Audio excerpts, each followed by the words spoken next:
Hello students, welcome back. This is lab number 7. In this lab we will study 3 types of pendulums. The first one is spring pendulum, then physical pendulum, and lastly torsional pendulum. Now the first pendulum we have is the spring pendulum. This spring has a spring constant of 10 newtons per meter. We'll be using the spring, this force sensor, and a bunch of loads. Let's measure the masses of the loads.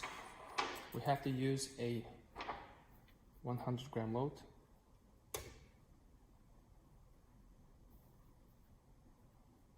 $110, 120, 130, and lastly 140. Of course, we have to measure the mass of the hook as well. This is the look of our spring pendulum. Force sensor, the spring, and the load. Make sure the load is not oscillating. After the oscillations die out, we have to press this 0 button. Let's set up our data studio. Go to setup, pick the force sensor. Force, the sample rate should be high, around 50.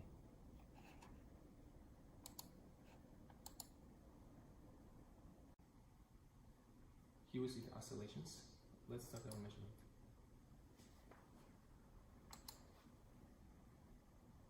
As you can see, we clearly see sine waves. We need 10 to 20 oscillations.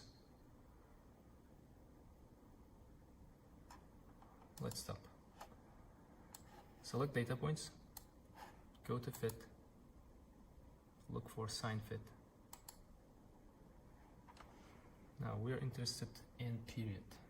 This is the period and the error.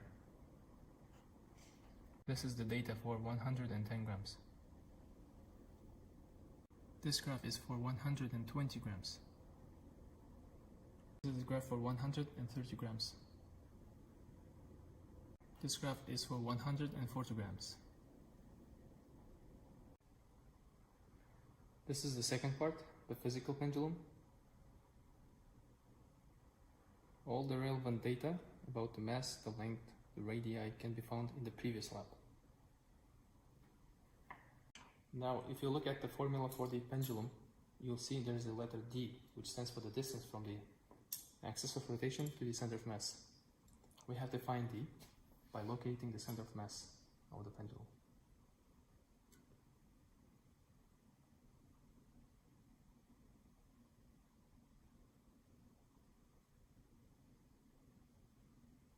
Okay, so here we have the center of mass of the pendulum, and we'll measure the distance from here to the axis of rotation.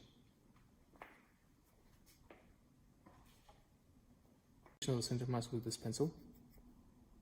Now, using a ruler, I have to measure the distance from here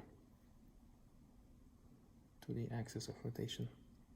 It's about 12.9 centimeters. Now we have to measure the period of this physical pendulum. Let's start. We have to measure 10 to 20 oscillations if possible.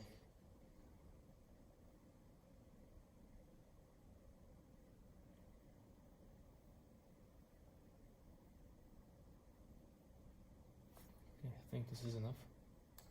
We will select data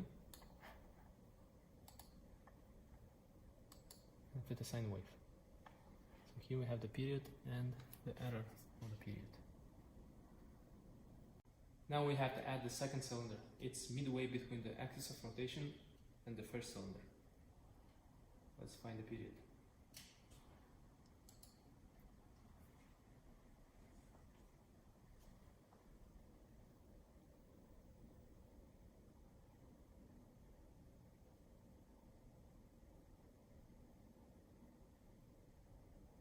Okay, should be enough.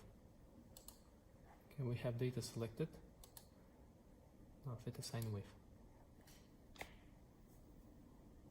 Record the period and the error of the period. Now here we have two cylinders, but they are located opposite to each other. We have to find the period of this setup. Let's go. Whoa. Is it oscillating or not? What's the period of oscillations?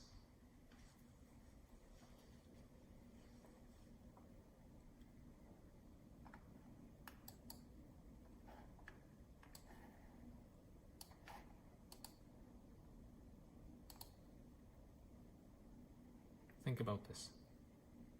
In the last one, we have torsional pendulum. The restoring force in the wire will cause the oscillations. In this part, we'll measure the period of the oscillations and calculate the torsional constant of the wire. We'll have two systems, the rod and two cylinders, and a flat disc with a hoop. Let's start the oscillations.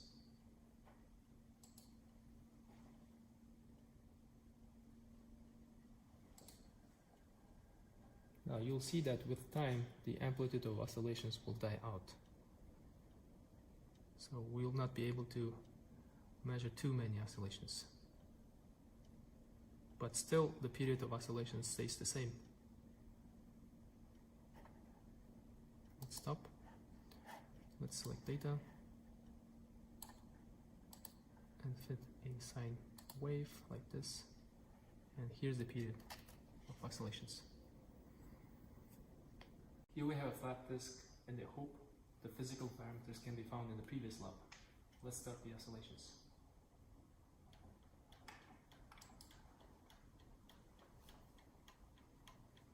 Again, the amplitude is dying out.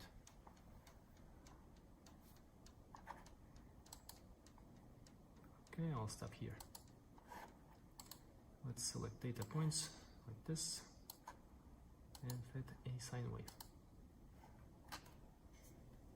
And here's the period.